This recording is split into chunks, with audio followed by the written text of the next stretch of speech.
Most people think convicted killers are behind bars, but we were surprised to learn of the large number of violent offenders out in the public with no supervision.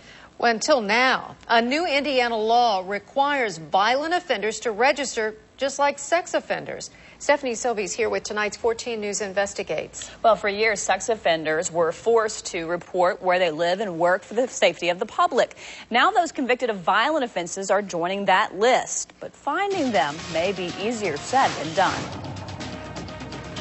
Dexter Gobe was just 14 when he was convicted of luring a 7-year-old boy into the woods, stabbing him repeatedly in the stomach, slashing his throat and wrists, and leaving him to die. James Goodwin was sent to prison as a habitual offender after stabbing 2 roommates. Wendy Byrne was convicted of smothering her 2-month-old baby to death. Clarence Mills was convicted of stabbing a college basketball player to death and seriously injuring another during a bar fight. Vanu Julius was convicted of beating his father, a prominent eye surgeon, to death with a chisel. All of these crimes happened in Vanderburgh County, yet none of these offenders are behind bars. One of them could be your next-door neighbor. Is this true? It just scares me, that you're telling me this. Now I'm scared.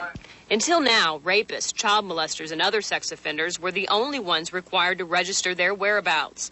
But a new law just passed in Indiana now requires murderers, attempted murderers, and other violent offenders to do the same. Okay, turn left, put your shoulder into the wall, and look at the light switch. Corporal Tom Wedding is the sole person responsible for tracking down sex offenders and violent offenders in Vanderburgh County. It'd be nice if the state, anytime the state mandated something or enacted something, they would also deliver with it a funding system. Turn left again. Many of these violent offenders Wedding is now forced to find committed their crimes decades ago. I think there are people that are every bit of 70 and 80 years old that are going to be required to register. For months, we rode along with Wedding and saw firsthand the difficulties he faces finding these violent offenders. People change their address, move out of state. Some may be dead. Some we may never locate. As a registered violent offender, you had to report to me once a year for a photograph update. Mitchell Tucker is his first to locate, and he was found by mistake. I was doing a investigation on a sex offender. Upon interviewing a subject at that house, I found out that he was one of the persons I was looking for to register as a violent offender. Mitchell Tucker was convicted of standing outside the home of a 12-year-old boy and shooting him in the chest as he watched TV. The 12-year-old wasn't his intended victim. It hurt, but, it isn't. You can't call it back after you pull the trigger. You can't call the bullet back. Tucker understands the need for a registry, but questions the timing. He's been out for more than 10 years and has had a clean record ever since. I got out, and I've been out 11 years, and I'm proud of that. So has Clarence Mills, the man convicted of stabbing 2 local basketball players in the 80s. Prison changed me, and, I go to work every day, come home every day, do best pay my bills, and try to live my life, best I know how. And some neighbors we talked to living near these offenders question the same thing. He's finished with everything, but now his name will be on a registry, and people are going to look at him differently, because I might now. No, I don't like that. Kind of feel bad about that. Others agreed with the registry fully. Because they're scary. I just don't like to be around people like that.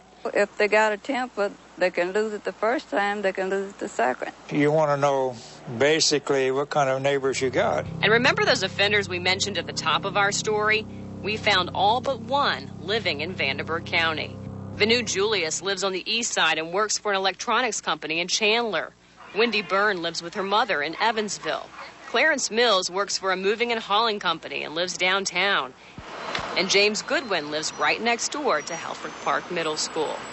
And you remember Dexter Goad, the person responsible for luring a young child into the woods and savagely attacking him?